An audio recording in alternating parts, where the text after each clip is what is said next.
Hi friends, welcome back to my channel. అందరికీ నమస్కారం. వెంకటేశ్వర స్వామి గర్భగుడిలో ఉండే విరాట్ రూపం అండి ఇది. స్వామిని చూస్తూ ఈ మంత్రం పఠిస్తే మనకంతా మంచి జరుగుతుంది. ఓం నమో వెంకటేశాయ. వినా వెంకటేశం ననాతో ననాతం సదా వెంకటేశం స్మరామి స్మరామి. హరే వెంకటేశ ప్రసీద ప్రసీద. ప్రియం వెంకటేశ ప్రయచ్చ ప్రయచ్చ. వినా వెంకటేశం ననాతో ననాతం సదా వెంకటేశం స్మరామి స్మరామి. హరే వెంకటేశ ప్రసీద ప్రసీద. ప్రియం వెంకటేశ ప్రయచ్చ ప్రయచ్చ. వినా వెంకటేశం ననాతో ననాతం సదా వెంకటేశం స్మరామి స్మరామి. హరే వెంకటేశ ప్రసీద ప్రసీద. ప్రియం వెంకటేశం ప్రయచ్చ ప్రయచ్చ. వినా వెంకటేశం ననాతో ననాతం సదా వెంకటేశం స్మరామి స్మరామి. హరే వెంకటేశ ప్రసీద ప్రసీద. ప్రియం వెంకటేశం ప్రయచ్చ ప్రయచ్చ. వినా వెంకటేశం ననాతో ననాతం సదా వెంకటేశం స్మరామి స్మరామి. హరే వెంకటేశం ప్రసీద ప్రసీద. ప్రియం వెంకటేశం ప్రయచ్చ ప్రయచ్చ. వినా వెంకటేశం ననాతో ననాతం సదా వెంకటేశం స్మరామి స్మరామి. హరే వెంకటేశ ప్రసీద ప్రసీద. ప్రియం వెంకటేశ ప్రయచ్చ ప్రయచ్చ. వినా వెంకటేశం ననాతో ననాతం సదా వెంకటేశం స్మరామి స్మరామి. హరే వెంకటేశ ప్రసీద ప్రసీద. ప్రియం వెంకటేశం ప్రయచ్చ ప్రయచ్చ. వినా వెంకటేశం ననాతో ననాతం సదా వెంకటేశం స్మరామి స్మరామి. హరే వెంకటేశ ప్రసీద ప్రసీద. ప్రియం వెంకటేశ ప్రయచ్చ ప్రయచ్చ. వినా వెంకటేశం ననాతో ననాతం సదా వెంకటేశం స్మరామి స్మరామి. హరే వెంకటేశ ప్రసీద ప్రసీద. ప్రియం వెంకటేశ ప్రయచ్చ ప్రయచ్చ. వినా వెంకటేశం ననాతో ననాతం సదా వెంకటేశం స్మరామి స్మరామి. హరే వెంకటేశ ప్రసీద ప్రసీద. ప్రియం వెంకటేశ ప్రయచ్చ ప్రయచ్చ.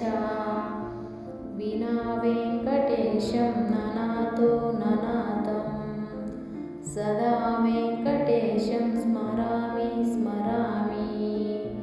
హరే వెంకటేశ ప్రసీద ప్రసీద. ప్రియం వెంకటేశ ప్రయచ్చ ప్రయచ్చ. వినా వెంకటేశం ననాతో ననాతం సదా వెంకటేశం స్మరామి స్మరామి. హరే వెంకటేశ ప్రసీద ప్రసీద. ప్రియం వెంకటేశం ప్రయచ్చ ప్రయచ్చ.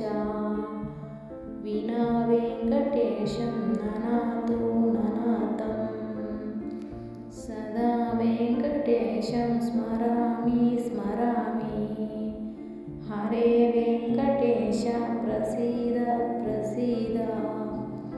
प्रियं वेङ्कटेश प्रयच्छ प्रयच्छ।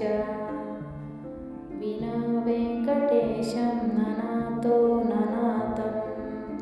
सदा वेङ्कटेशं स्मरामि स्मरामि। हरे वेङ्कटेश प्रसीद प्रसीद। प्रियं वेङ्कटेश प्रयच्छ प्रयच्छ। विना वेङ्कटेशं ननातो ननातं। सदा वेङ्कटेशं स्मरामि स्मरामि। हरे वेङ्कटेश प्रसीद प्रसीद। प्रियं वेङ्कटेश प्रयच्छ प्रयच्छ। विना वेङ्कटेशं ननातो ननातं। सदा वेङ्कटेशं स्मरामि स्मरामि। हरे वेङ्कटेश प्रसीद प्रसीद। प्रियं वेङ्कटेशं प्रयच्छ प्रयच्छ। विना वेङ्कटेशं ननातो ननातं। सदा वेङ्कटेशं स्मरामि स्मरामि। हरे वेङ्कटेश प्रसीद प्रसीद। प्रियं वेङ्कटेश प्रयच्छ प्रयच्छ। विना वेङ्कटेशं ननातो ननातं। सदा वेङ्कटेशं स्मरामि स्मरामि। हरे वेङ्कटेश प्रसीद प्रसीद। प्रियं वेङ्कटेशं प्रयच्छ प्रयच्छ। विना वेङ्कटेशं ननातो ननातं। सदा वेङ्कटेशं स्मरामि स्मरामि। हरे वेङ्कटेश प्रसीद प्रसीद। प्रियं वेङ्कटेश प्रयच्छ प्रयच्छ। विना वेङ्कटेशं ननातो ननातं। सदा वेङ्कटेशं स्मरामि स्मरामि। हरे वेङ्कटेश प्रसीद प्रसीद। प्रियं वेङ्कटेशं प्रयच्छ प्रयच्छ। विना वेङ्कटेशं ननातो ननातं। सदा वेङ्कटेशं स्मरामि स्मरामि। हरे वेङ्कटेश प्रसीद प्रसीद। प्रियं वेङ्कटेशं प्रयच्छ प्रयच्छ। विना वेङ्कटेशं ननातो ननातं। सदा वेङ्कटेशं स्मरामि स्मरामि। हरे वेङ्कटेश प्रसीद प्रसीद। प्रियं वेङ्कटेशं प्रयच्छ प्रयच्छ। विना वेङ्कटेशं ननातो ननातं। सदा वेङ्कटेशं स्मरामि स्मरामि। हरे वेङ्कटेश प्रसीद प्रसीद। प्रियं वेङ्कटेशं प्रयच्छ प्रयच्छ। ఇలా స్వామివారి మంత్రాన్ని 21 సార్లు పలుకుతూ మనం వెంకటేశ్వర స్వామికి పూజ చేస్తే అనుకున్న కోరికలన్నీ తీర్చే కలియుగ దైవము వెంకటేశ్వర స్వామి. మీకు మంత్రం కనుక చెప్పడం రాదు అనుకుంటే ఈ వీడియోని సేవ్ చేసుకొని రోజుకొకసారి వింటే చాలండి. ఈ వీడియో కనుక మీకు నచ్చినట్లయితే లైక్ చేయండి, షేర్ చేయండి. ఇలాంటి మరిన్ని వీడియోల కోసం నా ఛానల్ సబ్స్క్రైబ్ చేసుకోండి.